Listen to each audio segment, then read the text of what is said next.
I now have the honor and privilege to invite to the stage a man who needs no introduction. Ladies and gentlemen, please welcome President Shimon Peres.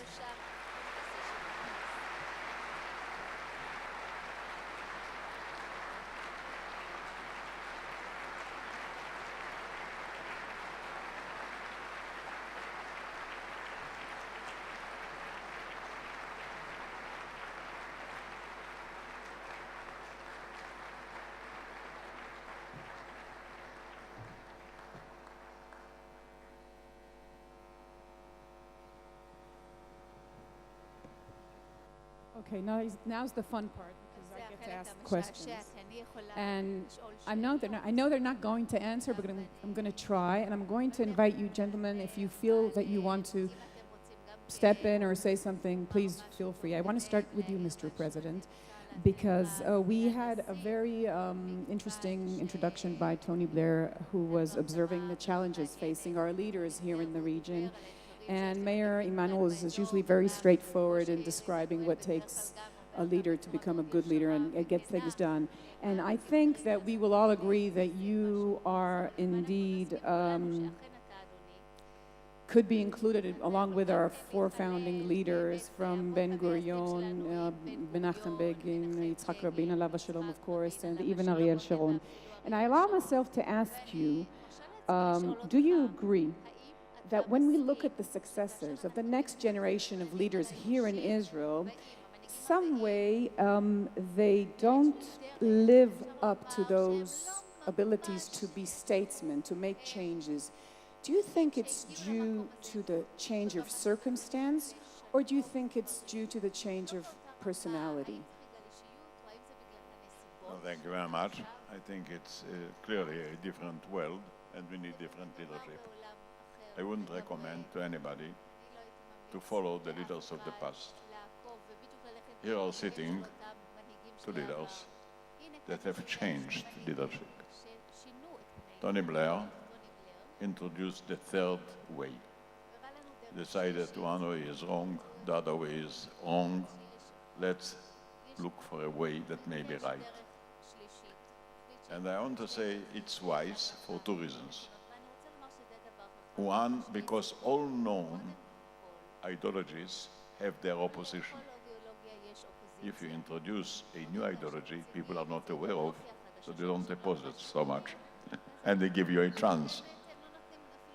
And the second reason, I believe, Tony, being young and courageous, was impatient with the process, and is a leader that has decided to start his leadership with a happy end and not a long way to reach the happy end. And he changed. You know, once Nero criticized the two known ways, communism and capitalism, he says, what is the difference? He says, maybe in capitalistic countries there is a hell. But the communists claim they know the way to paradise. They say maybe in the capitalistic countries there is a paradise, but nobody knows to explain how did it happen. So you try really to combine the two and there another way. Now I can also understand about Ram.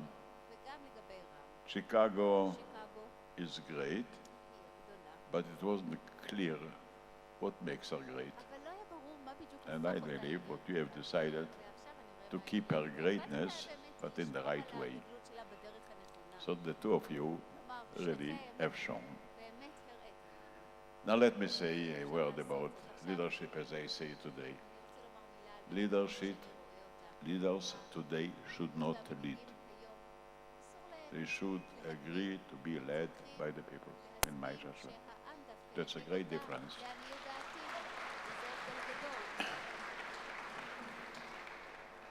The reason is the leaders cannot lead even if they want to. The problems are on one hand global, and the leader cannot run the globe even if he wants to. On the other hand, it is very individual. Like no time, no chapter in history that was like it. And people want to be heard of and respected. You know, the squares today are stronger than the camps. The squares today are even stronger than parliaments. And then today a leader stands up and says, I'm great, I'm strong, I'm this and that.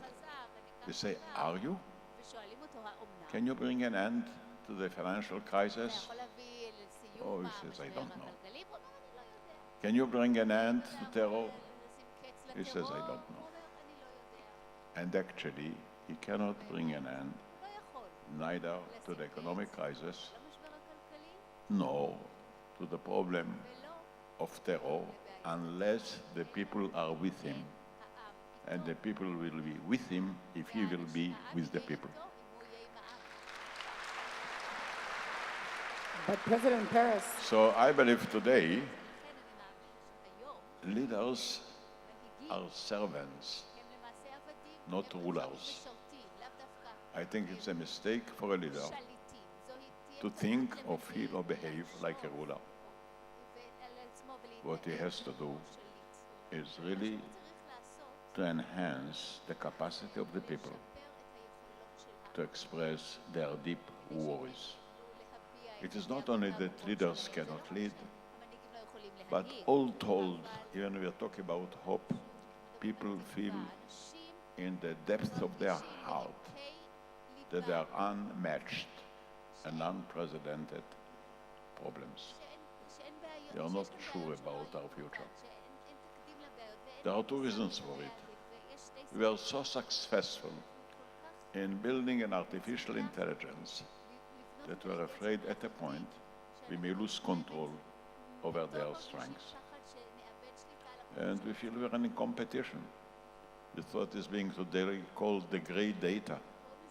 They know so much about us, more than we know about ourselves. And if previously robots were implementing plans, today they are capable of planning too. They have enough information.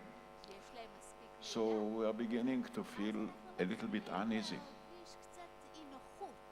And there is one unbalanced issue. The second is we didn't respect the natural balance of our earth, of our nature.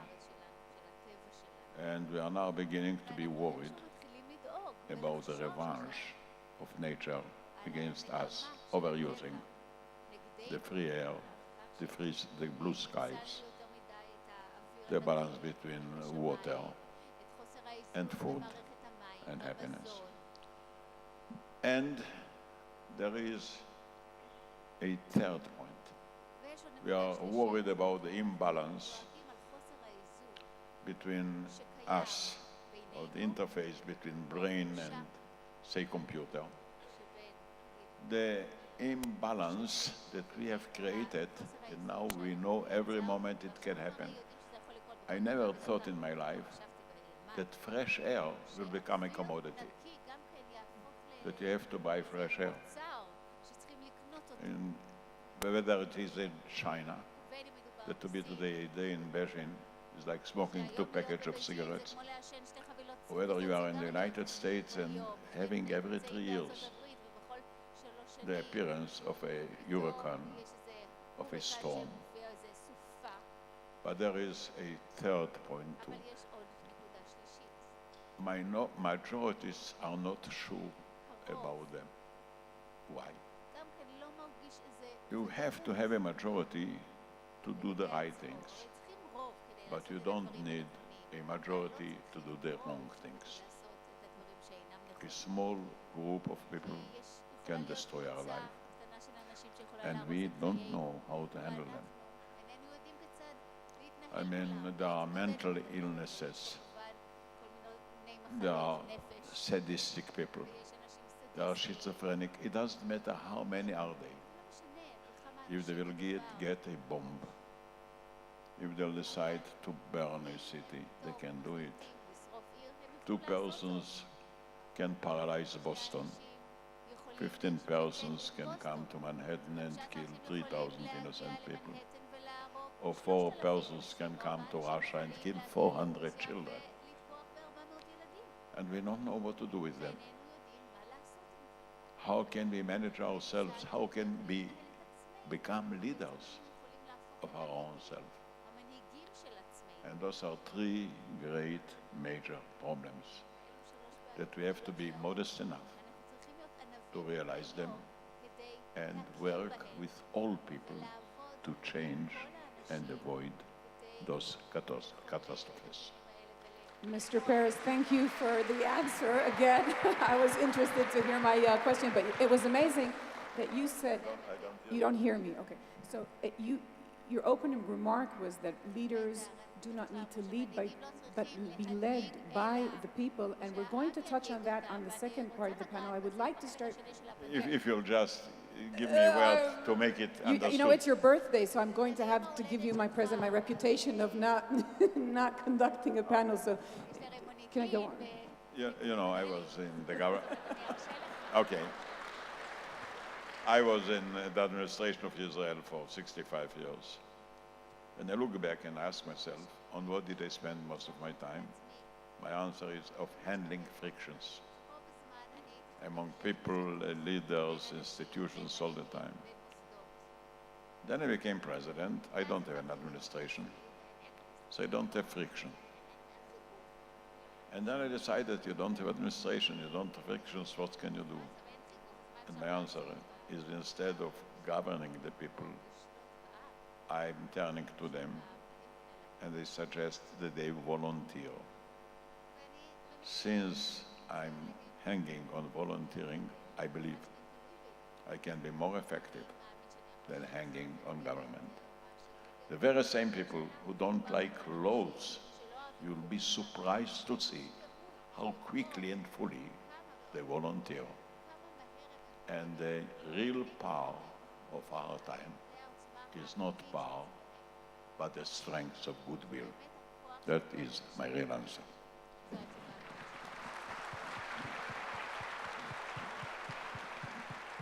With your permission, Mr. Blair, you mentioned, you on the podium, you gave your perspective on the challenges facing the leaders in the region. And I want to share with you something that every politician, Israeli politician, who goes into office finds himself saying very fast. He says, well, things that you see from this side of the room, you don't see from that side of the room. And I want to tell you that our finance minister, our new finance minister, Yair Lapid, even said that things look different when you know the facts. Now, he is, I must admit, a former colleague of mine and a senior member of the press. So let's put that aside. But I do want to ask you, when you put yourself in the shoes of a prime minister of Israel sitting just across the road from us, can you understand when he says that leadership, responsible leadership, is just waiting to see what happens, letting the dust lie before you take actions? Can you understand that perspective of leadership when they look in the region from just across the street? Yes, I do understand it.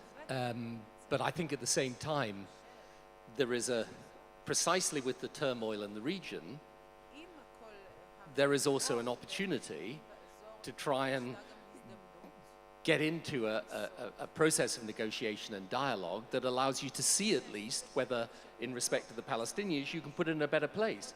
Now, I don't think you start with, I mean, by the way, I totally agree with what Ram was saying about optimism in a leader. And I love once I heard you on Chicago, I wanted to move there just so I could vote for you. I mean, well, in Chicago, you don't have to move to vote for us. Right. We'll take care of that. And, you know, optimism, it is important, and it's important to have it here as well. You know, I always say to people about leadership, if you're a nervous flyer and you get on an aeroplane, you don't want to see a depressed pilot. Right? You want to see something to live for if you're going to be flying the plane.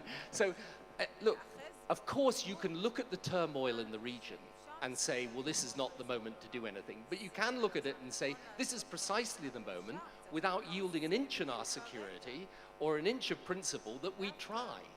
And, you know, I think one of the things I learned in government is that people can always give you 1,000 reasons for doing nothing.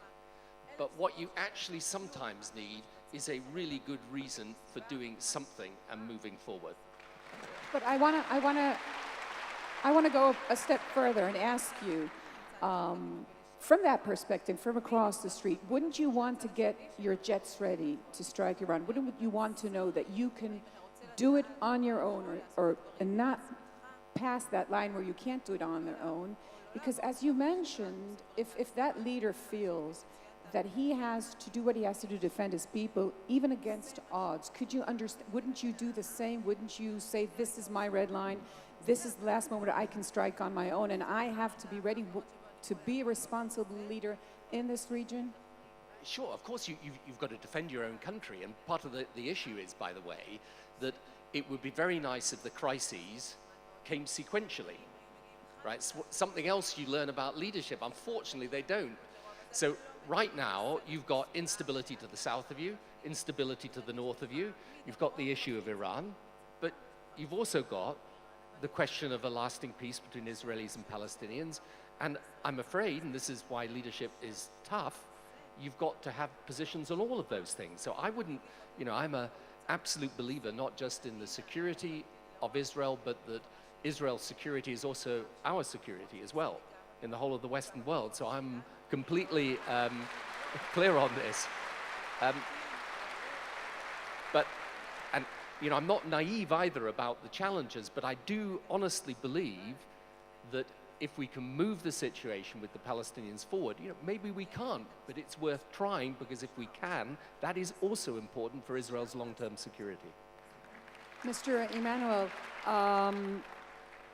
picking up on that question, you were, as you mentioned, with your extensive career, right near the decision makers in these, endless negotiations between the Palestinians and the Israelis. And I wanted to look from the leadership perspective and ask you, do you think the players, it's leadership of the players, or it's just bad luck and they were handed, a bad set of cards, and that's the reason for this standstill that we're witnessing? Let me, before I answer that question, I want to pick up on one thing Prime Minister said. Having also served in the legislative branch besides in the executive branch, in the legislative branch, if you voted no, you never had to explain it. A no vote's pretty self-explanatory. If you do something, which is yes, I'm for something, an affirmative thing, that required explanation. But that's what leadership's about. You could get in Congress and just vote no the rest of your time and nothing would ever happen. You also wouldn't leave a thumbprint on history. So that's number one. So I've always believed, as I've said earlier. Second is, and it's kind of the question to your answer is also picking up a little on what the Prime Minister and the President said, and that is, yes, you can look at all the crises and ask for time. First of all, leadership doesn't provide for that, and yet, as I've said earlier, in which I firmly really do believe, never allow a good crisis to go to waste. It's the opportunity to do things that you never thought were possible. And in every challenge, you've got to find an opportunity. That's what a leader does, and then explain why it's in people's own self-interest if they can't see it. And to me, this is when you look at all the opportunities, there was 100 different reasons, be their personality, time, or history, what somebody's government here, somebody's leadership there, for a reason not to do something. Yet the necessity of doing something would work. And ultimately, I would say this, there's a little too much focus on the process of peace and not enough about the benefits of peace. And I would explain that as different to the public. It's not about the process. It is about the benefits of peace and reminding people what the goal is. Because if you keep them there focused on the goal, the process will work itself out.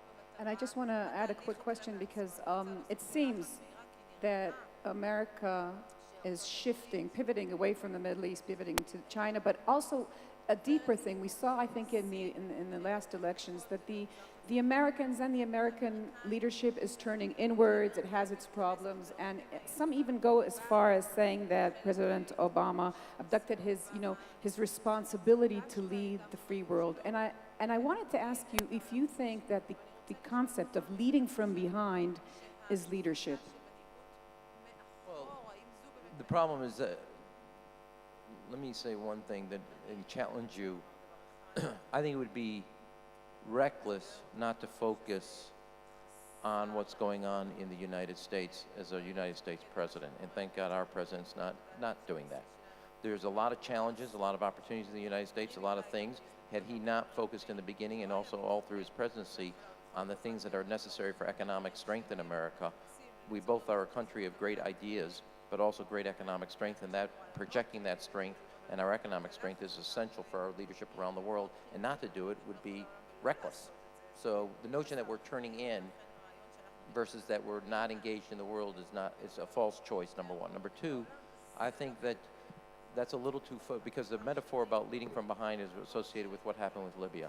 The goal was getting the change necessary, not where America stood in making that happen. And that was, again, reminding people what the objectives was. And America's leadership, in my view, has many different mutations. It's not just military, it's economic, it's what is known also as soft power. And we're still a country that people from around the world want to come to. And I'm a beneficiary of that in the city of Chicago. People from around the world continue to come to the United States. So its power is not just in the power of the size or the quantity of its weapons. It's its economic, it's its intellectual, and its other and its ideals.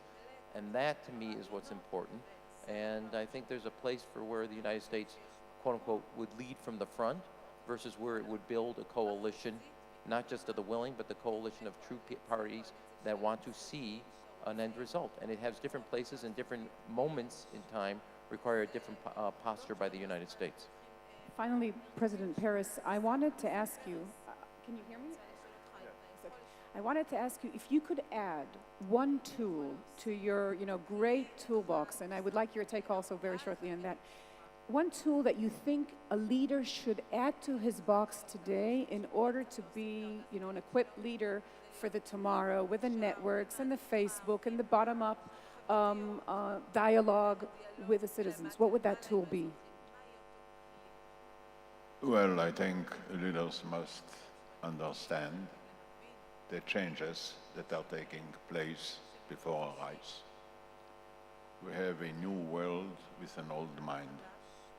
The task of the leaders is to bring the mind to our age. And I want just to explain in a few words also about President Obama as I see his leadership. Today, the famous saying of Huntington, there is a clash of civilization, is not actual.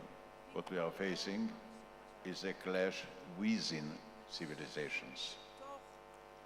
Because once civilizations were homogenic, today you have many civilizations in every country. I don't think President Obama changed America. I think America has changed and elected President Obama.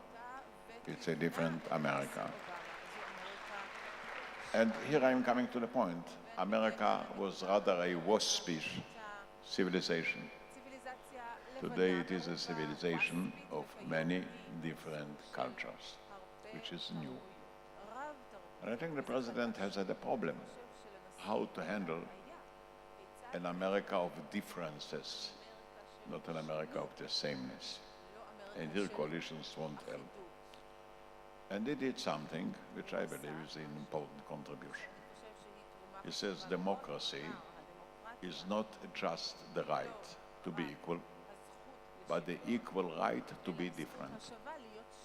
There is nothing wrong with being different. And I want to this is the lesson that I think we have to learn in the Middle East. Look, there were times that in the Middle East there were wars among nations. Now the wars are within nations. And how are we going to stop it? It's civil wars. Look all over us. There is no single country which is cohesive. Neither Syria, nor Iraq, nor Lebanon, nobody. And if an Arab friend would ask me, what can we do? I say, stop fighting in the name of differences.